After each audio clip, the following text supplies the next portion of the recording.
Olá, tomando aqui minha aguinha com limão, e nesse último domingo, eu tive mais uma vez o privilégio e a alegria de compartilhar uma palavra com os meus irmãos e irmãs da minha comunidade e aproveitei para dar sequência a uma série de estudos que nós estamos fazendo lá, acerca do Sermão do Monte, e dessa vez conversando com os nossos irmãos sobre os puros de coração. E como eu me percebi muito abençoado, a minha esperança aqui é que também essa palavra inspire e abençoe a sua vida, meu irmão e minha irmã. E aqui no Sermão do Monte, no início do Sermão do Monte, dentro do ensino das bem-aventuranças, Jesus nos ensina e nos diz: bem-aventurados os puros de coração, porque eles verão a Deus. E é sobre pureza e é sobre maturidade, pureza e maturidade, que nós gostaríamos de conversar aqui, nessa breve mensagem, meu irmão e minha irmã. E Jesus diz no Evangelho de Mateus, em 2 capítulos seguidos, capítulo 18 e capítulo 19 do Evangelho de Mateus, que quem não se tornar humilde e puro como uma criança, não terão acesso ao reino dos céus. E diz ainda que o reino dos céus pertence aos que são semelhantes a uma criança. É assim que Jesus está nos ensinando ali no Evangelho de Mateus. E Jesus se refere à criança como o exemplo mais genuíno de pureza e de humildade, como uma referência, como uma ilustração para a gente compreender e significarmos a pureza em nós. A mensagem de Jesus age de dentro para fora, do nosso interior para as nossas práticas de vida, para o nosso jeito de ser e de viver. E quando Jesus diz, bem-aventurados os puros de coração, porque estes verão a Deus, nós temos aqui uma declaração, mais uma declaração surpreendente e maravilhosa de Jesus. Mas do que realmente Jesus está falando por meio dessa sexta bem-aventurança? O que significa essencialmente o ser puro de coração? Meu irmão, minha irmã, o coração é o centro dos motivos e das atitudes de todo ser humano. Fisiologicamente, o coração é o órgão vital que bombeia o sangue. E se o coração para, tudo para e não tem mais vida. E aqui no ensino e na mensagem de Jesus, o que significa coração na mensagem de Jesus? O coração é o centro da personalidade humana, é o centro da nossa interioridade. Coração é a sede dos nossos afetos, das nossas emoções, tem a ver diretamente com os nossos pensamentos, com os nossos sentimentos, com as nossas motivações. Coração tem a ver com os nossos desejos, com as nossas vontades. Coração inclui mente, emoção e vontade. E Jesus aqui está falando que a pureza, meu irmão e minha irmã, deve penetrar em todos os corredores da nossa vida e do nosso ser. Ao todo, a imagem bíblica do coração é que ele, o coração, é a totalidade do homem interior. E nós precisamos aprender sobre isso, entender bem essas verdades profundas. Agora é importante dizer que ser puro não significa ser ingênuo, mas significa não nos permitirmos contaminar pela maldade à nossa volta. Pureza não tem a ver com ingenuidade, tem a ver com maturidade. E a pureza, como fruto, como fruto do Espírito, nos inspira a cultivar uma vida plena de virtudes para o nosso próprio bem e para o bem de todas as pessoas. E pegando aqui ensinos de Paulo, Paulo ensina na sua carta aos Romanos que pior do que aquele que pratica a maldade é aquele que aplaude a maldade. Em Romanos, no capítulo 1, logo ali no começo, Paulo fala dos que praticam e aplaudem a injustiça, a ganância, a arrogância, a malícia, a mentira. E Paulo diz que estes, que embora conheçam a justiça de Deus e agem assim, Paulo diz que não são dignos da vida. E estes não somente praticam a maldade, mas pior do que isso, aplaudem aqueles que a praticam. E aplaudir, validar e apoiar a maldade, meu irmão e minha irmã, é pior do que a própria prática da maldade. Praticar, apoiar ou aplaudir o que é indefensável diante de Deus é uma antítese ao ensino, ao evangelho e à própria vida de Jesus. É uma antítese a esse ensino acerca da pureza de coração. Jesus nunca teve problema, meu irmão e minha irmã, com pecadores. Pelo contrário, ele ressignificou a vida de todos eles que se aproximaram de Jesus. Mas com poderosos, com religiosos que agiam com maldade, Jesus se pronunciou com muita firmeza. Jesus denuncia a hipocrisia e a maldade e diz assim: ai de vocês, mestres da lei, fariseus hipócritas, vocês são como sepulcros caiados, bonito por fora, cheio de imundícies por dentro. Jesus chama estes hipócritas e essa hipocrisia, ou seja, esses hipócritas cheios de maldade, de serpentes, de raça de víboras. É uma denúncia muito firme contra a maldade e dos que se associam à maldade. Mas é especialmente, meu irmão e minha irmã, um precioso ensino para nós vivermos a pureza de coração com maturidade, para que todas as vezes que a maldade chegar em nós, nós sejamos então o ponto final dessa maldade. Ou seja, nós sejamos o stop da maldade e não agentes catapultadores da maldade. Jesus aqui está nos ensinando a sermos um contraponto a essa maldade, a sermos puros de coração para vivermos por esse referencial, para quando a maldade chegar até nós, a maldade parar em nós. Jesus está nos ensinando a sermos agentes promotores de uma cultura de paz, promotores da reconciliação, pontes para unir e não muros para separar. Jesus aqui está nos ensinando a não decidirmos por lados, porque em Jesus, meu irmão e minha irmã, não há mais muros. E eu não consigo entender porque que a gente continua insistindo tanto em reconstruir muros, esse muro que o próprio Jesus já derrubou. Por que que nós continuamos escolhendo lados? Em Jesus, meu irmão e minha irmã, não há muros e nem lados. Em Jesus, nós entendemos que não é de lados que nós precisamos, mas é de nós entendermos o lugar que a gente ocupa na humanidade, na nossa história de vida, nos espaços e nos ambientes que nós ocupamos na vida. E esse lugar, meu irmão e minha irmã, é nós assumirmos o propósito de vivermos as virtudes de Jesus, de vivermos a pureza de coração com maturidade, de vivermos como genuínos agentes promotores de uma cultura de paz, de vivermos as relações sólidas, as relações verdadeiras, íntegras, como um elo que une, como pontes que ligam, como fontes que jorram virtudes, como pacificadores, como puros, como mansos, como misericordiosos, como os espiritualmente felizes, aqueles que têm a fome e a sede de justiça e que nunca perdem a sensibilidade para perceber o outro e viver o respeito básico, a integridade, o amor, a graça, a justiça nas nossas relações uns com os outros. Meu irmão, minha irmã, nós podemos ser puros, mas também nós podemos e precisamos ser maduros. Em Efésios 4, Paulo nos ensina a não sermos como meninos, levados de um lado para o outro por ventos e ondas de doutrinas, levados a engano pela astúcia e pela maldade de homens que nos induzem ao erro. E aqui, ser puro não é ser ingênuo, mas é sermos incorruptíveis quanto à maldade. Quando a maldade chegar na gente, quando a maldade chegar em nós, ela precisa parar em nós. Nós não podemos permitir que a maldade avance, meu irmão e minha irmã. Precisamos ser um ponto final da maldade e não catapultadores da maldade. Em Provérbios 4, 23, a Bíblia diz que sobre tudo o que se deve guardar, guarda o teu coração, porque dele procedem as fontes da vida, as virtudes da vida.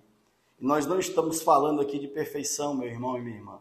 Nós estamos conversando sobre pureza de coração que gera uma felicidade acima da curva, pela bênção de nós vermos Deus. E como é que a gente pode ver Deus? Aqui e agora, e no porvir. E como nós podemos ver Deus aqui e agora. Meu irmão, minha irmã, a eternidade começa aqui, nesse tempo que a gente vive. Os puros de coração não têm a expectativa da maldade e também não têm a expectativa ansiosa dessa eternidade. Porque os puros de coração têm sim a plena convicção da vida eterna. Porque sabem que a eternidade começa no tempo que a gente vive, no tempo presente, para que nós, para a gente viver aqui a oportunidade de nós impactarmos a vida, de fazermos alguma diferença abençoadora enquanto vivemos, de sermos instrumentos e expressão das virtudes de Deus enquanto nós vivemos. O ponto aqui é nós cumprirmos o propósito, a missão de Deus, aqui e agora, como uma oportunidade de vivermos como os filhos de Deus, sendo sal da terra e luz do mundo nas nossas relações, impactando o mundo ao nosso redor. Ver a Deus é perceber o reino de Deus entre nós e em nós, meu irmão e minha irmã, aqui e agora, nesse tempo presente. É conhecer e prosseguir em conhecer o nosso Deus para sermos a mais plena imagem e semelhança de Jesus, para que Cristo vá sendo formado em nós, porque essa é a esperança da glória, até que todos nós cheguemos à estatura do Filho pleno, Cristo Jesus. Nós somos imperfeitos, isso é verdade, mas em Cristo Jesus nós podemos ser pessoas completas, pessoas plenas, para cumprirmos o propósito de vivermos como os filhos que têm a cara do nosso Pai Celestial. Vemos a Deus aqui e agora por meio do Evangelho, por meio da vida de Jesus. Jesus é a revelação de Deus e nós podemos vê-lo, nós podemos conhecê-lo, amá-lo, nós podemos segui-lo, sermos genuínos seguidores de Jesus. Nós podemos sentir e ver a sua ação nas nossas vidas e como isso é bom, como isso faz bem para nós. Porque todos nós temos como relatar experiências e testemunhos, meu irmão, nessa jornada com Cristo. E fiquemos em paz, porque nós vamos vê-lo face a face na eternidade. Quando a gente voltar para casa, né, porque o céu é o lugar para onde a gente volta, depois de cumprirmos o nosso propósito aqui nessa terra, nós vamos vê-lo face a face. E em 1 João, nós lemos, João dizendo assim: amados, agora nós somos filhos de Deus, e ainda não se manifestou o que havemos de ser. Mas nós sabemos que quando ele se manifestar, nós seremos semelhantes a ele. Pois nós vamos ver como ele é, nós vamos vê-lo como ele é. Todo aquele que nele tem essa esperança, se purifica a si mesmo, assim como ele é puro. Olha que mensagem linda que João está nos trazendo. Então, assim como Jesus é, nós seremos. E assim como ele é, nós o veremos. E como nós podemos ser puros de coração, vivendo o evangelho da comunhão? Porque a comunhão é a essência, é o propósito para o qual fomos criados. Nós somos gerados no coração de Deus desde a eternidade através da semente incorruptível do amor como filhos adotados, para cumprirmos um propósito. E qual é o propósito? O propósito é nós vivermos como um filho que revela as virtudes do Pai, para a glória dele, nas nossas relações, por meio da nossa comunhão. Nós fomos gerados em amor, esse amor que se evidencia, que se torna tangível e prático por meio da graça, para vivermos a consciência e o propósito dessa comunhão, das relações íntegras, sólidas e santas uns com os outros. A comunhão com Deus só se manifesta e só se materializa na nossa relação uns com os outros. E se nós estivermos na luz, a nossa vida precisa ser luz como Jesus é e está na luz. E isso se manifesta na comunhão uns com os outros, meu irmão e minha irmã. O propósito é esse, e nós temos que entender isso. E entender também que a gente peca quando a gente olha a vida somente pela exclusiva ótica das nossas carências, das nossas necessidades, dos nossos desejos pessoais. A vida passa a ser vivida pela satisfação, pelo interesse e pela proteção da satisfação dos nossos interesses. Esse jeito de viver é um jeito fora do propósito para o qual Deus nos criou. E aqui nós temos a oportunidade de ressignificarmos todas as coisas dentro do propósito para o qual Deus nos criou. E o propósito é nós ressignificarmos o nosso olhar, o nosso falar, o nosso agir, para produzir vida uns nos outros. O ensino é a gente abrir mão de pretensos direitos, de méritos, que só dizem respeito à nossa individualidade. Porque o Evangelho não ensina a gente a receber, meu irmão e minha irmã. O Evangelho ensina a gente a ofertar, é a oferta de vida. Não é Deus para mim, é Deus através de mim em favor do meu irmão, em favor do outro, vivendo como os puros de coração, em plena maturidade, nessa jornada com Cristo. E eu finalizo aqui dizendo, meu irmão e minha irmã, que nós temos um propósito e que nós temos uma missão. E eu peço a sua atenção para isso. Porque se nós aprendermos essa lição, tudo vai ficar mais claro para que a gente possa viver o ensino de forma abençoadora para o nosso próprio bem e para o bem das pessoas. E o que é o propósito? Qual é o propósito? E o que é a missão? Qual é a missão? Meu irmão, minha irmã, o propósito responde à pergunta por quê? Por que que nós fazemos todas as coisas? A missão é muito parecida, mas tem uma singela diferença. A missão nos remete à razão das coisas. Qual é a razão de nós vivermos? Qual é a razão de nós existirmos? E qual o nosso propósito? Qual a nossa missão? Meu irmão, minha irmã, presta atenção nisso aqui. O nosso propósito é nós vivermos como os filhos de Deus, como os filhos que Deus criou desde a eternidade, como a mais plena expressão de quem Ele é. O nosso propósito é sermos os filhos que vivem aqui e agora, as virtudes que procedem de Deus, o nosso Pai, para vivermos aqui e agora as virtudes do Filho perfeito, pleno Cristo Jesus, para que todos aqueles que nos vejam enquanto filhos, vejam, conheçam e glorifiquem o nosso Pai que está nos céus. Esse é o propósito. O nosso propósito é vivermos todas as virtudes que procedem de Deus nas nossas relações, na comunhão, todas as nossas relações, todas. É vivermos o amor tornado prático por meio da graça, para sermos pessoas gratas e graciosas umas com as outras, visando cumprir o propósito dessa comunhão uns com os outros, das nossas relações plenas, íntegras, santas e duradouras. Este é o propósito. E quanto à nossa missão? A nossa missão, com relação à missão, Jesus foi muito claro, foi totalmente claro. Na verdade, a missão nem é nossa.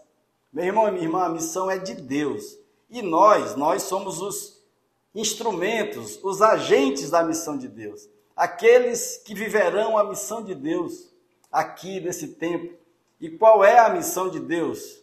Jesus disse, olha bem isso, vocês são o sal da terra e a luz do mundo. E aqui está a nossa declaração de missão, meu irmão e minha irmã. Agentes viabilizadores da missão de Deus. Sermos aquilo que Jesus disse que nós somos, o sal da terra e a luz do mundo. Nós somos o sal da terra, meu irmão e minha irmã, para preservarmos as virtudes que dão sabor à vida. Nós somos o sal da terra para não permitirmos que esses valores do reino de Deus sejam corrompidos. Nós somos o sal da terra para preservarmos a vida, para darmos sabor à vida enquanto vivemos. Nós somos o sal da terra para agregar sabor à vida. Mas nós também somos a luz do mundo, conforme disse Jesus, para iluminarmos a vida, para clarearmos os ambientes escuros dessa vida, para sermos um ponto luminoso, clareando essa ambiência ao nosso redor, fazendo a luz de Jesus brilhar por meio de nós. Lembrando que treva não é o contrário de luz, treva é a ausência de luz. E, portanto, quando a gente vive nessa condição de sermos a luz do mundo, nós dissipamos todas as trevas ao nosso redor. A escuridão não resiste à luz. Uma pequena fagulha de luz dissipa toda a treva. A treva, ela só existe, mas ela não é. A luz é. Assim como Deus efetivamente é, a luz é. E por isso, quando a luz se manifesta, a treva deixa de existir. E por isso, meu irmão e minha irmã, nós precisamos ocupar os espaços da vida como a luz do mundo, para que o amor, a graça, a verdade, a justiça e a própria vida prevaleçam sempre. O propósito é sermos filhos e vivermos como filhos que têm a cara do nosso Pai Celestial. E a missão é nós sermos o sal da terra e a luz do mundo para o nosso próprio bem e para o bem de todas as pessoas. Meu irmão, minha irmã, que o Senhor te abençoe e te guarde. Que o Senhor te inspire para a vida, para cumprirmos esse propósito e essa missão. Uma semana abençoadora, uma segunda-feira cheia de luz para a sua vida. Um beijo, um abraço com a minha alma e até a próxima.